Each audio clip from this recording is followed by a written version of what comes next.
بسم اللہ الرحمن الرحیم۔ السلام علیکم ورحمۃ اللہ وبرکاتہ۔ ڈیئر ویورز، جب سے میں نے قرآن مجید کو غور سے پڑھنا شروع کیا اور اس پر کنٹمپلیٹ کرنے کا آغاز کیا تو سرٹن کویشچنز میرے ذہن میں ریز ہوئے۔ سب سے پہلا سوال تو یہی آیا کہ کیا وجہ ہے کہ قرآن مجید کی سب سے پہلی سورہ، جو سب سے پہلی کمپلیٹ سورہ ہے، وہ لفظ الحمد سے شروع ہوتی ہے۔ دوسرا سوال یہ ذہن میں آیا کہ اللہ تعالیٰ نے قرآن مجید میں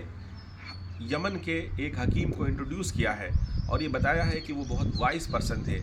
اور انہوں نے اللہ تعالیٰ نے وزڈم عطا کی تھی، اور اس کا تذکرہ قرآن میں اس طرح ہے وَلَقَدْ آتَيْنَا لُقْمَانَ الْحِكْمَةَ، ہم نے لقمان کو حکمت عطا کی تھی، وزڈم عطا کی تھی، أَنِ اشْكُرْ لِلَّهِ، کہ اللہ کا شکر ادا کرو، اللہ کے لیے شکر گزار رہو۔ اسی طرح قرآن مجید کا تیسرا مقام جو ہمیشہ سے میرے ذہن میں سوال بنا رہا وہ یہ ہے کہ حضرت موسیٰ علیہ السلام نے اپنی قوم کو جب فرعون کے ظلم سے نجات دی اللہ کی مدد سے، اور وہ دریا پار کرنے میں کامیاب ہو گئے، تو دریا پار کرنے کے بعد جب آپ صحرا میں پہنچے، ڈیزرٹ میں پہنچے، تو بنو اسرائیل نے آ کر کے آپ سے شکایت کی کہ اے موسیٰ، تم ہمیں ایک تکلیف سے نکال کر اس سے بڑی تکلیف میں لے آئے ہو، دیکھو یہاں پر دور تک کوئی سایہ نہیں ہے، کھانے پینے کے لیے کوئی جگہ نہیں ہے، 1,00,000 سے زیادہ لوگ آپ کے ہمراہ تھے، اور اس ڈیزرٹ کے اندر سر چھپانے کے لیے ان کے پاس کچھ نہیں تھا، کھانے پینے کے لیے کچھ میسر نہیں تھا۔ تو اپنے قوم کا مورال بڑھانے کے لیے موسیٰ علیہ السلام نے ایک تقریر کی ہے۔ جو سچویشن تھی، جس حالت میں لوگ مبتلا تھے، قرآن کا ریڈر ایکسپیکٹ یہ کرتا ہے، امید یہ کرتا ہے کہ اس موقع پر ایٹ لیسٹ موسیٰ علیہ السلام لوگوں کو صبر کی تلقین کریں گے اور ان سے کہیں گے دیکھو اللہ کے لیے صبر کرو۔ لیکن سورہ ابراہیم میں حضرت موسیٰ علیہ السلام کی اسپیچ کا جو حصہ اللہ تعالیٰ نے نقل کیا ہے وہ بہت حیرت انگیز ہے۔ اس مشکل وقت میں حضرت موسیٰ علیہ السلام اپنی قوم کو صبر کی تلقین نہیں کرتے، بلکہ وہ کہتے ہیں لوگوں اللہ کی نعمتوں کو یاد کرو۔ وَإِذْ قَالَ مُوسَىٰ لِقَوْمِهِ اذْكُرُوا نِعْمَةَ اللَّهِ عَلَيْكُمْ إِذْ أَنْجَاكُم مِّنْ آلِ فِرْعَوْنَ يَسُومُونَكُمْ سُوءَ الْعَذَابِ، کہ وہ وقت بھی یاد کرو جب اللہ کی تمہارے اوپر نعمتیں تھیں، فرعون کے لوگ تمہارے اوپر ظلم کرتے تھے، تمہاری نرینہ اولاد کو مار دیا جاتا تھا، بری طرح ذبح کیا جاتا تھا، اور عورتوں کو زندہ رکھا جاتا تھا تاکہ ان کا غلط استعمال کیا جا سکے۔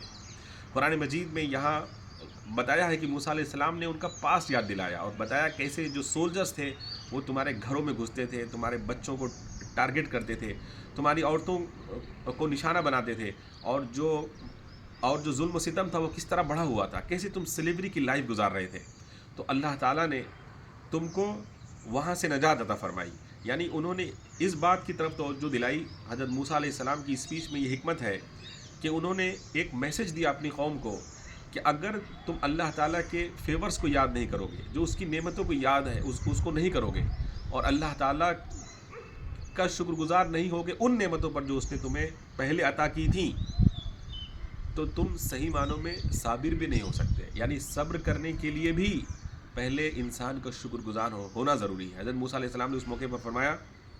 لَإِن شَكَرْتُمْ لَأَزِيدَنَّكُمْ وَإِذْ تَأَذَّنَ رَبُّكُمْ، یاد کرو اس وقت کو جب کہ تمہارے پروردگار نے حکم دیا تھا کہ لَإِن شَكَرْتُمْ لَأَزِيدَنَّكُمْ، اگر تم شکر ادا کرو گے تو میں تمہیں بڑھا دوں گا۔ حیرت انگیز بات یہ ہے کہ یہاں پر ایسا کچھ نہیں کہا گیا کہ میں تمہیں رزق میں بڑھا دوں گا یا صحت میں بڑھا دوں گا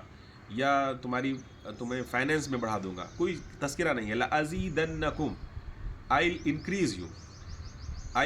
in what، یہ مینشن نہیں ہے۔ اس کا مطلب یہ ہے، اس میں حکمت یہ ہے کہ اللہ تعالیٰ کہتے ہیں کہ اگر شکر گزار رہو گے تو میں تمہاری ہر چیز میں اضافہ کر دوں گا، ہر چیز میں برکت عطا کروں گا، چاہے وہ تمہاری صحت ہو، چاہے وہ تمہاری معیشت ہو، چاہے وہ تمہاری سیاسی زندگی ہو، چاہے وہ تمہاری سماجی زندگی ہو، چاہے وہ تمہارے ریلیشن شپ کے مسائل ہوں، ہر جگہ پر اللہ کی رحمت کو اترتا ہوا دیکھو گے۔ لَإِن شَكَرْتُمْ لَأَزِيدَنَّكُمْ، تو یہ وہ موقع ہے جہاں جو میرے لیے بہت حیرت کا موضوع ہے اور ہمیشہ سے سوال بنا رہا۔ اسی طرح انسان کی کہانی جب شروع ہوتی ہے تو انسان کی کہانی کا ولن شیطان اللہ کے حکم کو ماننے سے انکار کرتا ہے اور حضرت آدم علیہ السلام کو سجدہ نہیں کرتا، تو اللہ تعالیٰ اس سے کہتے ہیں فَمَا يَكُونُ لَكَ أَن تَتَكَبَّرَ فِيهَا، تمہارے لیے بالکل مناسب نہیں تھا، جائز نہیں تھا، پرمیسیبل نہیں تھا کہ تم اس مقام پر آ کر کے تکبر کا اظہار کرتے، اس لیے یہاں سے نکل جاؤ۔ اس کے بعد قرآن کا ریڈر یہ امید کرتا ہے کہ اس کے جواب میں شیطان کو یہ کہنا چاہیے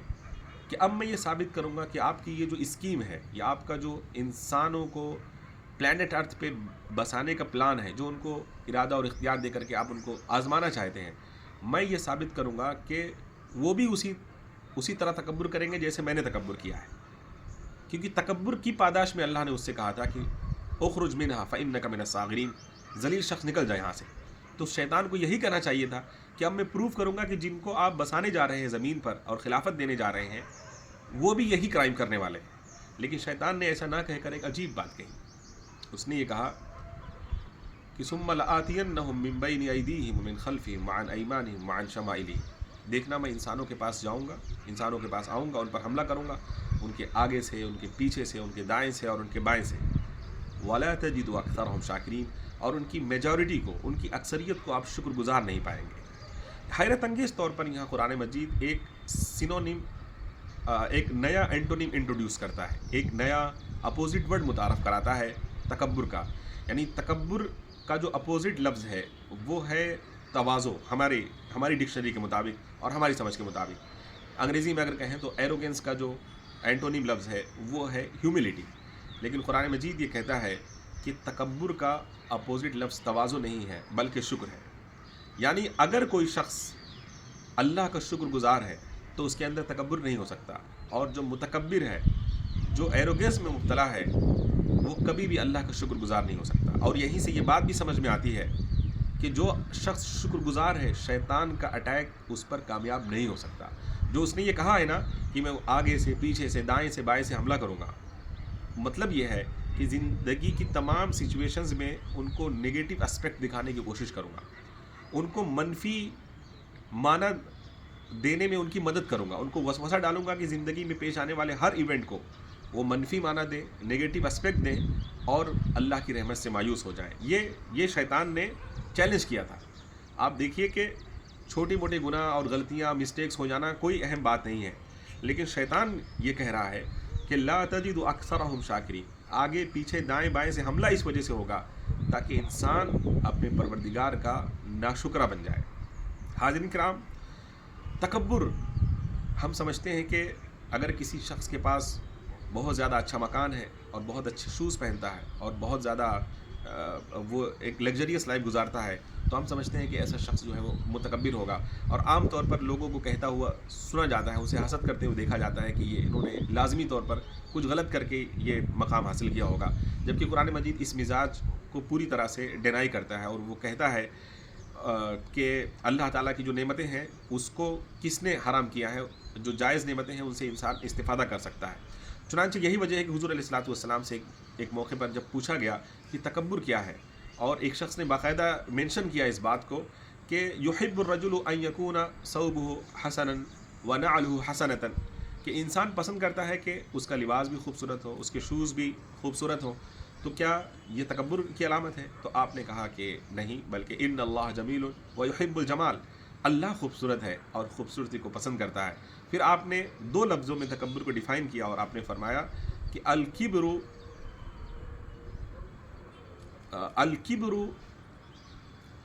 بطر الناس بطر الحق وغمت الناس. الکبر بطر الحق وغمت الناس، کہ تکبر یہ ہے کہ تم لوگوں کو حقیر سمجھو اور حق کو ماننے سے انکار کر دو، حق کا جان بوجھ کر انکار اور لوگوں کو اپنے سے حقیر سمجھنا. شیطان نے یہی تو کہا تھا انا خیر منہ، میں اس سے بہتر ہوں. اور موجودہ دور میں اگر آپ تمام انسانی جھگڑوں پر غور کریں، فیملی ایشوز ہوں یا جیو پولیٹیکل مسائل ہوں یا سماج میں آپس میں پڑوسیوں کا معاملہ ہو، وہ سب جب ایک دوسرے کے خلاف کمپلینٹ کرتے ہیں تو وہ کیا کہہ رہے ہوتے ہیں کہ میں نے یہ کیا، میں نے یہ کیا، میں اس کے لیے ایلیجبل تھا لیکن سامنے والے نے میرے خلاف یہ کر دیا. یعنی میرا جو حق تھا وہ اس نے ادا نہیں کیا. انا خیر منہ، میں اس سے بہتر ہوں، یہ شیطان نے کہا تھا. تو ہر جھگڑا کرنے والا یہ کہہ رہا ہوتا ہے کہ اس پوزیشن میں اور اس ڈسپیوٹ میں میں اپنے پارٹی سے بہتر ہوں، میں اپنے مخالف سے، اپنے اپوزٹ پارٹی سے بہتر ہوں. اور یہیں سے انسان کے اندر جھگڑے کی نفسیات پیدا ہوتی ہے، یہیں سے کمپلینٹس پیدا ہوتی ہے جو انسان کو ناشکری تک لے جاتی ہے. حاضرین کرام، جو شکر گزاری کا معاملہ ہے اللہ کے نزدیک کتنا زیادہ اہم ہے، اس کا اندازہ مجھے اس وقت ہوا جب میں نے اس کو پریکٹس کرنا شروع کیا. اور میں یہ دعویٰ تو نہیں کر سکتا کہ میں پوری طرح سے شکر گزار بن گیا ہوں، لیکن کوشش یہ کرتا ہوں کہ زندگی میں جو چھوٹی چھوٹی خوشیاں ہیں ان پر اللہ تعالیٰ کا شکر ادا کروں. تو میں حیرت انگیز تبدیلی اپنے اندر محسوس کرتا ہوں. قرآن مجید کی سب سے پہلی صورت کا حمد سے شروع ہونا، حضرت لقمان جیسے حکیم کا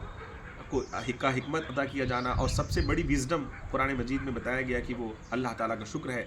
اور اسی طرح سے حضرت موسیٰ علیہ السلام کا مشکل کے وقت میں اپنی قوم کو یہ کہنا کہ تم جو ہے وہ اللہ تعالیٰ کی نعمتوں کو یاد رکھو. اور اسی طرح سے انا ہدیناہ السبیل اما شاکرا و اما کفورا، کہ ہم نے انسان کو راستہ دکھا دیا ہے، اب چاہے تو وہ شکر گزار بن جائے اور چاہے ناشکرہ بن جائے. تو اس سے یہ اندازہ ہو جاتا ہے کہ دین اسلام میں شکر کی کتنی زیادہ اہمیت ہے، اور کیوں قرآن مجید کا آغاز ہی حمد سے ہوتا ہے، شکر سے ہوتا ہے، تعریف اللہ تعالیٰ کی ثنا سے ہوتا ہے. حاضرین کرام، شکر کوئی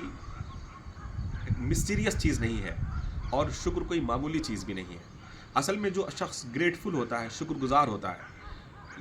اور جو شخص ناشکرہ ہوتا ہے، ناشکرے آدمی کے اندر ہر نگیٹو چیز موجود ہوتی ہے. چنانچہ ناشکرہ آدمی کمپلینٹ کرنے والا ہوتا ہے، ناشکرہ آدمی ہمیشہ یہ بول رہا ہوتا ہے کہ مجھے میرے رائٹس نہیں ملے، میں نے یہ کام انجام دیا اور بدلے میں لوگوں نے میرے ساتھ یہ کیا، ہمیشہ روتا رہتا ہے. جبکہ انسانی تجربہ یہ بتاتا ہے کہ رونے والے، کمپلینٹ کرنے والے، کمپلیننگ موڈ پہ رہنے والے لوگ ہمیشہ ہیرو سے زیرو ہوتے ہیں، اور ان کے حالات ڈیٹیریوریٹ ہوتے چلے جاتے ہیں، بد سے بدتر ہوتے چلے جاتے ہیں. جبکہ شکر کرنے والے وہ زیرو سے ہیرو بن جاتے ہیں، وہ غریب سے امیر ہو جاتے ہیں. وہ ان کی صحت کو لوگوں نے بہتر ہوتے ہوئے دیکھا ہے. ہم سب کا یہ مشاہدہ ہے کہ ہم اس آدمی سے قریب ہونا چاہتے ہیں جس کے منہ سے پازیٹیو الفاظ نکلتے ہوں، جو مثبت بات کرتا ہو، جو ہمیشہ شکوے شکایات میں نہ رہتا ہو. جو منفی بولنے والا شخص ہوتا ہے اس کی ریلیشن شپ متاثر ہوتی ہے، فیملی لائف متاثر ہوتی ہے، سوسائٹل لائف متاثر ہوتی ہے. ایسا آدمی کو آئسولیٹ کر دیا جاتا ہے. تو یہی وجہ ہے کہ اللہ تعالیٰ نے ہم سے یہ کہا ہے کہ وَمَن يَشْكُرْ فَإِنَّمَا يَشْكُرُ لِنَفْسِهِ، جو شخص شکریہ ادا کرتا ہے وہ اپنے لیے اپنا فائدہ کرتا ہے، اپنے لیے یہ رویہ اختیار کرتا ہے شکر کا. ورنہ تو فَإِنَّ اللَّهَ غَنِيٌّ حَمِيدٌ، اللہ تعالیٰ تو بے نیاز ہے اور وہ حمید ہے. حمید کا مطلب یہ ہے کہ وہ اس کے باوجود تم پر اپنے فیورز کرتا ہے، اپنی نعمتیں تم پر نچھاور کرتا ہے، کیونکہ وہ اس کے حمید کی جو صفت ہے اس کا تقاضا ہے کہ وہ لوگوں پر جود و سخا کرے، وہ لوگوں کو عطا کرے. تو جب تک ہم شکر کو اپنے اندر اتارتے نہیں اور صحیح معنوں میں اندر سے گریٹفل محسوس نہیں کرتے ان تمام نعمتوں پر جو اللہ تعالیٰ نے ہمیں عطا کی ہیں، ہم کبھی یہ راز نہیں جان پائیں گے کہ قرآن مجید میں شکر کو اس ڈائمنشن میں اور اس پرسپیکٹیو سے کیوں جو ہے وہ ادا کیا گیا ہے. حاضرین کرام، آپ دیکھیے کہ جب ہم شکر گزار ہوتے ہیں تو ہمارے سامنے اپارچونیٹیز زیادہ آتی ہیں، ہمارا ذہن زیادہ پروڈکٹیو ہوتا ہے، ہم زیادہ بہتر سوچ پاتے ہیں. اور جب ہم ناشکرے ہوتے ہیں تو ہمیشہ نگیٹو چیزوں پر سوچتے ہیں. اور اصول یہ ہے کہ آپ اگر سلیوشن پہ فوکس کرتے ہیں تو آپ کے سامنے اپارچونیٹیز آتی ہیں، اور اگر آپ پرابلمز پہ فوکس کرتے ہیں تو زندگی میں پرابلمز بڑھ جاتے ہیں. یہ انسانی مشاہدہ ہے اور انسانی تجربہ بھی ہے. اس لیے یہ ضروری ہے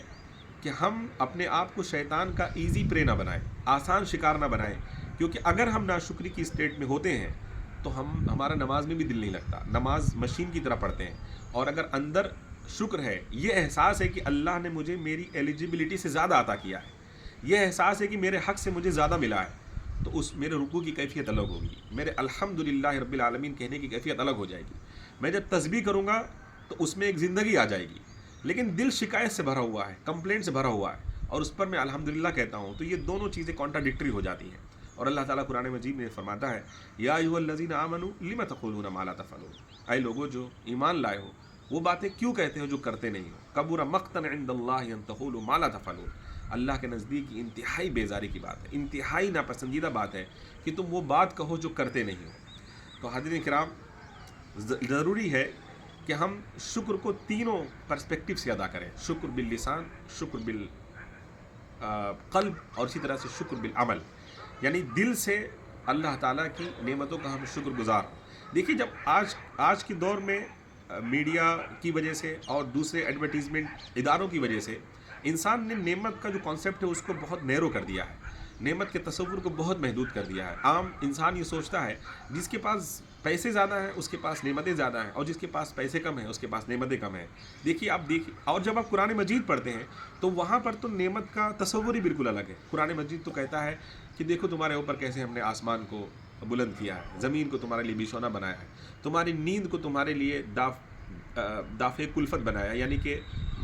جو اسٹریس ہے اور جو دن بھر کی تھکان ہے اس سے تمہاری جب نیند لیتے ہو تو وہ ختم ہو جاتی ہے، اور دن کو تمہارے لیے معاش کا ذریعہ بنایا ہے۔ اور اپنی آنکھوں کو دیکھو، ہم نے تمہیں 2 آنکھیں عطا کی ہیں، ہمیں تمہیں 2 ہونٹ عطا کیے ہیں، یعنی تمہیں صحت عطا کی ہے، تمہیں باڈی پارٹس عطا کیے ہیں، تمہارے سامنے نعمتیں بکھری ہوئی ہیں۔ پرندوں کی طرف دیکھو کیسے رحمان ان کو فضا میں تھامے رہتا ہے۔ یعنی جو بڑی بڑی نعمتیں ہیں جن کو اللہ تعالیٰ نعمت کہتا ہے اور ان کو مینشن کرتا ہے، ہم اس کو فار گرانٹیڈ لیتے ہیں، ہم اس کو کبھی محسوس ہی نہیں کرتے۔ آپ دیکھیے کہ آخری بار آپ نے چاند کی طرف کب غور سے دیکھا ہوگا، یا آخری بار کب یہ سوچا ہوگا کہ سورج جب نکلتا ہے تو اس کے اندر کتنے کلرز ہوتے ہیں، کتنے شیڈ ہوتے ہیں، اور اس کی کرنیں کیسے ہمیں فائدہ پہنچاتی ہیں۔ ہم ہمیشہ یہ سوچتے ہیں کہ انویسٹمنٹ سے کیا فائدہ ہوگا، یہ جو میرے پاس پیسہ ہے اس سے کیا فائدہ ہوگا، لیکن کبھی یہ نہیں سوچتے کہ سورج کی کرنیں مجھے کیا فائدہ دیتی ہیں، رینبو کے کلر کیسے میری آنکھوں کو تسکین بخشتے ہیں، رات میں بکھرے ہوئے آسمان پر ستارے جن کے اندر آگ بھری ہوئی ہے وہ کیسے ہی زمین سے جب ریلیٹ ہوتے ہیں تو میری آنکھوں کے لیے سکون کا باعث بنتے ہیں، میری ایستھیٹک سینس کو سیٹسفائی کرتے ہیں، میری جمالیاتی احساس کو تسکین بخشتے ہیں۔ ہم یہ نہیں سوچتے،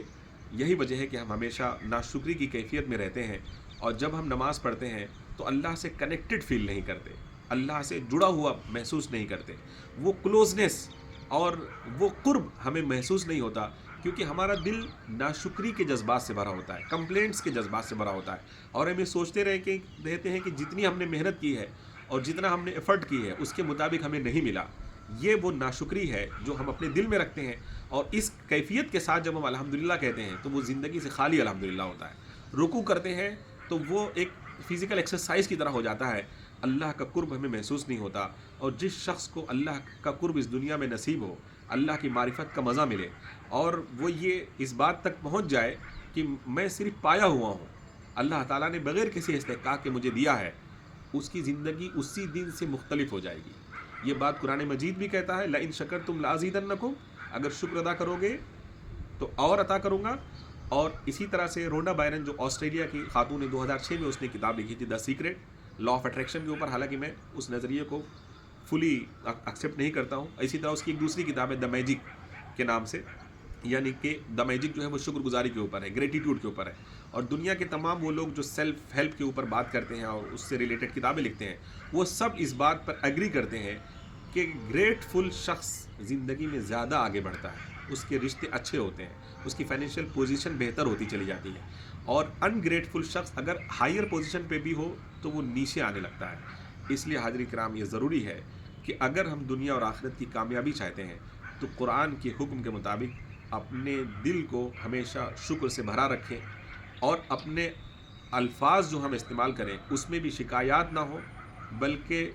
اعتراف ہو، اس میں شکر ہو، اس میں اکنالجمنٹ ہو کہ اللہ کی طرف سے مجھے استحقاق سے زیادہ ملا ہے۔ اور تیسرا شکر کا تقاضا یہ ہے کہ اللہ نے ہمیں جو نعمت بھی دی ہے اس کو ہم بانٹنے والے بن جائیں، اس کی مخلوق پر نچھاور کرنے والے بن جائیں۔ جتنا ہم بانٹیں گے، جو چیز بانٹیں گے وہ بڑھنے لگ جائے گی۔ اسی بات کو حضور علیہ الصلوۃ والسلام نے